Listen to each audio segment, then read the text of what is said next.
안녕하세요. 별자리로 운명일기의 저자 이현실입니다.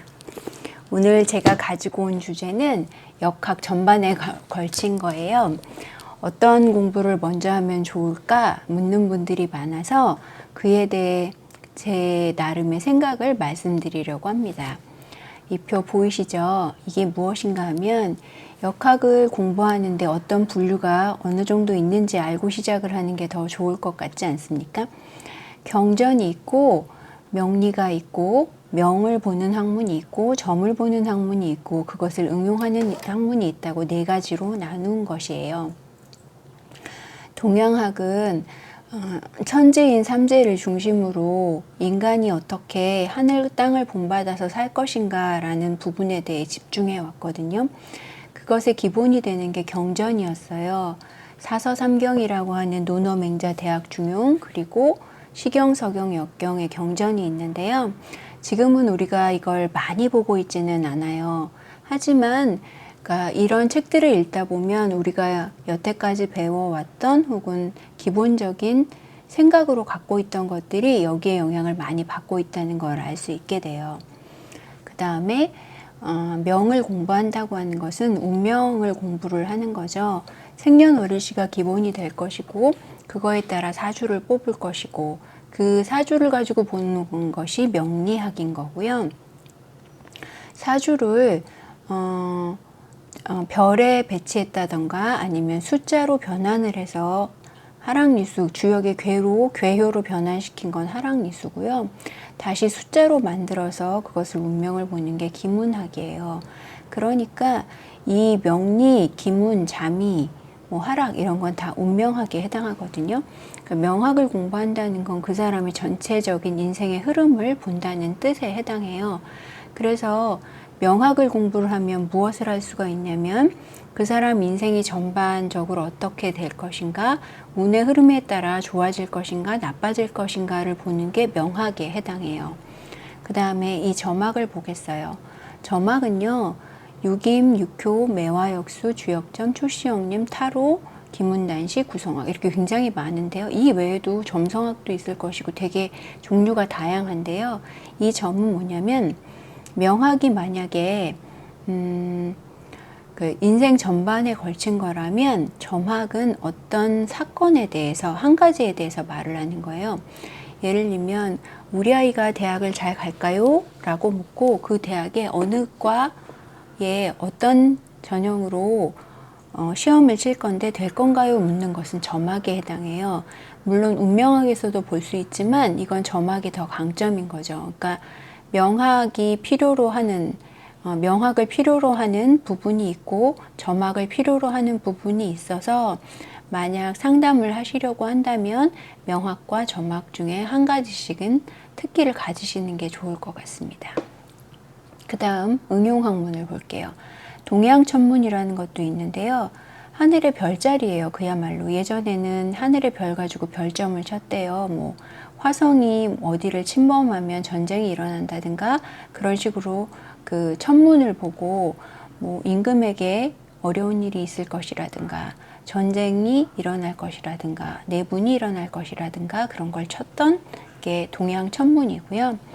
오행은 우리가 모두 알고 계시듯이 오행의 생극재화를 가지고 대부분 명리도 보고 또 구성도 볼 것이고 여러 점을 쳤을 때도 쓰이는 거잖아요.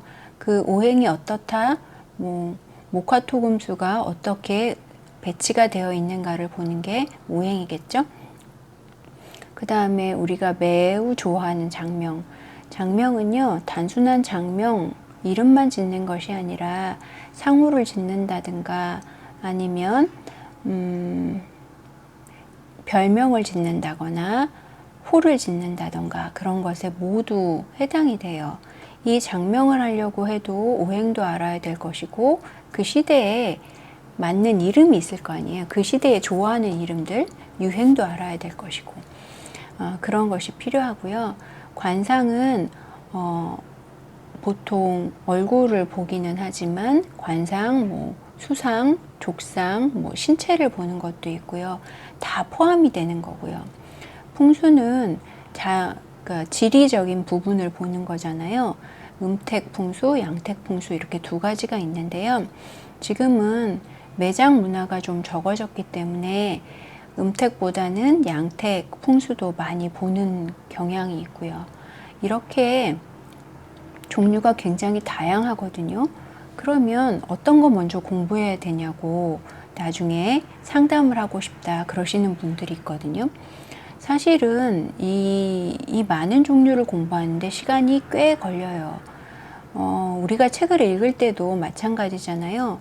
한 가지 책을 읽었을 때 또 두 권, 세 권 이렇게 늘어날 때 비슷한 종류의 책을 읽다 보면 속도가 빨라지잖아요. 근데 처음 이걸 접한다고 생각하면 시간이 오래 걸려요.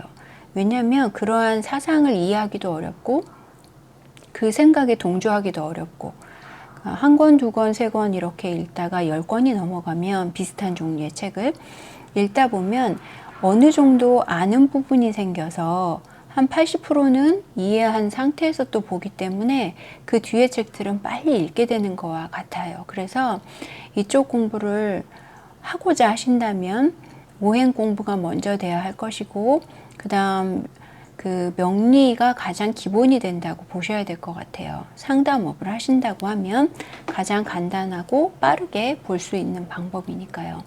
명리를 공부하신 뒤에는 이 유기미나 육효, 매화역수, 주역점 이런 계통 혹은 타로도 괜찮아요.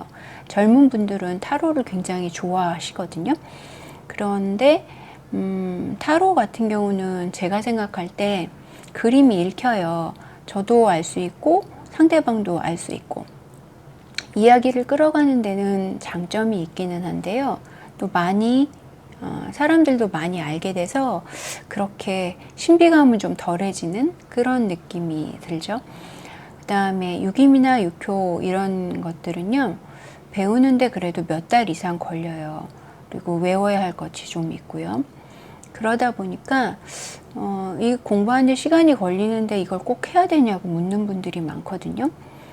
제가 볼 때는 하나의 연장 같아요. 공구. 그러니까 말하자면 뭐 망치를 써야 될 때도 있고 끌을 써야 될 때도 있고 정을 써야 될 때도 있고 송곳을 써야 할 때도 있고 각각 필요한 부분이 있거든요. 잘 맞는 부분이 있어요. 거기에 맞춰 쓰는 것이지 이걸 강요를 하지는 않아요. 몇 가지를 더 공부해야 한다 혹은 이거는 해야 된다 안 해야 된다는 세상이 없는데요. 하다 보면 필요에 의해서 하게 되는 것 같아요. 예를 들면 명리로만 상담을 하셨다고 한다면 그런 전화 많이 하세요. 명리 부족하다. 내가 다른 걸로 명을 더 볼 수 있는 게 없을까? 그렇게 많이 여쭤보시거든요. 그럼 저는 이렇게 답을 해드려요. 만약에 명리를 공부하셨다면 자미두수로 보완을 좀 해주세요.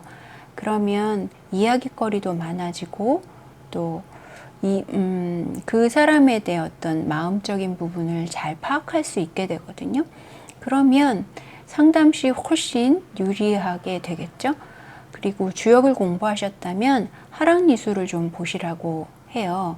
주역의 괴효를 가지고 명을 설명하는 게 하락리수니까요. 기문도 굉장히 장점이 있어요. 기문은 어떤가 하면요.